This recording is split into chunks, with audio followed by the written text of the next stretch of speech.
সাইডে পকেট রাস্তাতে হুম্মুত করে আয়, কারণ হুম্মুত করে আইলে আমরা কি খালে যাবো না বেড়ে যাবো?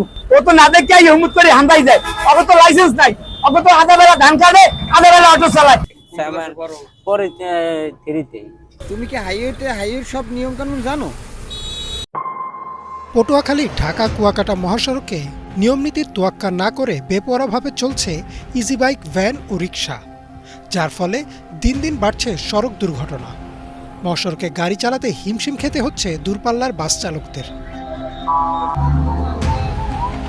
চালকরা বলেন, এ সকল অটো এবং ভ্যান চালকদের কম বয়স হওয়ায় মহাসড়কে গাড়ি চালানোর নিয়মকানুন এবং অভিজ্ঞতা না থাকার কারণে বিভিন্ন সময় সড়ক দুর্ঘটনার শিকার হতে হয়।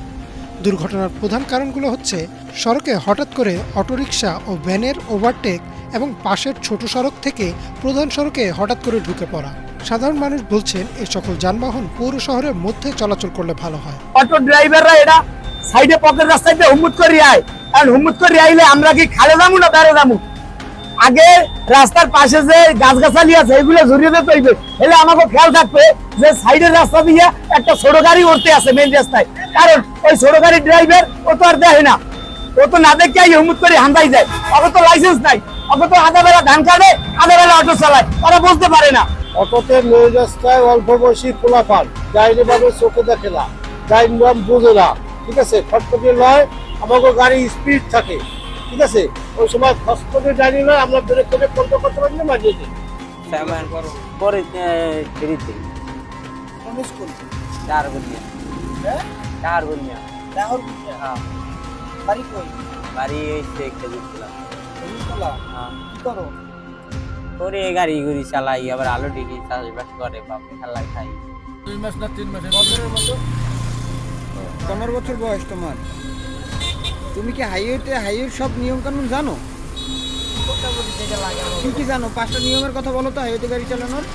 আমাকে ধরেন একটা গাড়ি ওভারটেক করার সময় পিছনের দিক দেখতে করতে হবে, বা রাস্তায় উঠে তাহলে আমরা কি করবো সময় কোনো সাইড দেখতে করতে হবে, রাইটে লাইট জ্বালাইতে হবে, ইন্ডিকেটার সময় ইন্ডিকেটার জ্বালাইতে হবে। দুর্ঘটনা বাড়ছে, কারণ হাইওয়ে রুটে আমাদের পথচ্যুত হওয়ার পরে পরিবহন অনেক বৃদ্ধি পাচ্ছে, যার জন্য দেখা যায় যে এইসব রুটে 80+ বাসে টান থাকে, ভারী পুড হওয়ার পর ভারী ট্রাক চলাচলের কারণে এগুলোর জন্য খুব দুর্ঘটনা অনেক বৃদ্ধি পাচ্ছে। জেলা প্রশাসক বলেন, ইতিপূর্বেই ইজি বাইক মহাসড়ক থেকে সরানো নিয়ে বিভিন্ন ধরনের প্রচেষ্টা করা হয়েছিল, তবে কোনোটি সফলতার মুখ দেখেনি। সরকারি নির্দেশনা অনুযায়ী প্রয়োজনীয় পদক্ষেপ নিতে সচেষ্ট আছেন তারা। ইতিপূর্বে এই ইজি বাইকগুলোকে মহাসড়ক থেকে সরানোর জন্য বিভিন্ন প্রচেষ্টা হয়েছিল, কিন্তু আসলে কোনোটাই সফলতার মুখ দেখেনি। আমরা চেষ্টা করছি যে সরকারি যে সর্বশেষ নির্দেশনা অনুযায়ী যাতে এই ইজি বাইকগুলোকে মহাসড়ক থেকে দূরে রাখা যায়।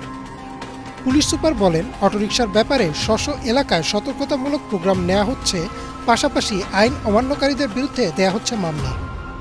স্ব এলাকায় ট্রাফিক অ্যাওয়ারনেস কাজ করতেছে, পাশাপাশি হলো যে আমরা এখন এভরিডে মানুষকে সচেতনমূলক কাজ করতেছি, এবং এ সংক্রান্তে আমাদের বিভিন্ন ওয়ার্কশপ করতেছি বিটিআরসি সহায়তায়। আমরা আইনগত ব্যবস্থা নিচ্ছি, পাশাপাশি অ্যাওয়ারনেস প্রোগ্রামও আমার অব্যাহত আছে। 2014 সালের সড়ক দুর্ঘটনা পরিসংখ্যান থেকে জানা গেছে, জেলায় 25টি সড়ক দুর্ঘটনায় মৃত্যুবরণ করেছেন 24 জন এবং আহত হয়েছেন আরও 19 জন। Desk report, Bangla vision.